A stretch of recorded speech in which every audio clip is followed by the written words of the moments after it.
নসিমন লেগুনার মতো দুর্ঘটনাপ্রবণ যানবাহন ব্যবহারে নিরুৎসাহিত করতে বিকল্প যান মাইক্রোবাস আমদানিতে কর হ্রাস করে 58.6% নির্ধারণের প্রস্তাব করেছে রিকন্ডিশনিং গাড়ি আমদানিকারকদের সংগঠন বারভিটা।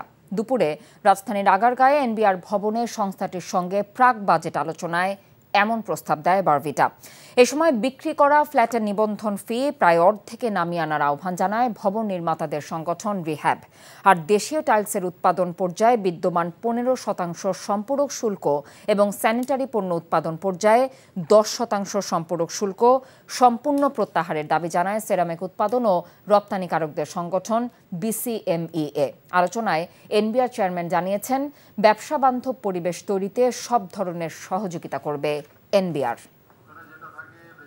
আমরা কিন্তু নতুন গাড়ি যে ম্যানুফ্যাকচারিং এর প্রোগ্রাম আমরা এটা সমর্থন করি, কিন্তু একটা গ্রুপ ম্যানুফ্যাকচারিং এর নামে স্যার এটাকে ইন্টারন্যাশনাল বলে স্ক্রু ড্রাইভার ইন্ডাস্ট্রি করে এই রেভিনিউ সুবিধা নেওয়ার জন্য মূলত কাজ করে। এটা অনেক দেশে হয়েছে, তারা ব্যর্থ হয়েছে। আমাদের মূল কাজ হচ্ছে বিজনেস ফ্রেন্ডলি এনভায়রনমেন্ট তৈরি করা। যত জায়গায় আপনাদের জটিলতা আছে, সমস্যা আছে, এগুলো আমরা সমাধান করব। সমস্যাটা হয় তখনই যখন আপনাদের মধ্যেই কম্পিটিং গ্রুপ দুইজন দুই রকম চায়, তখন আমাদের জন্য ডিসিশন নেওয়াটা ডিফিকাল্ট হয়ে যায়।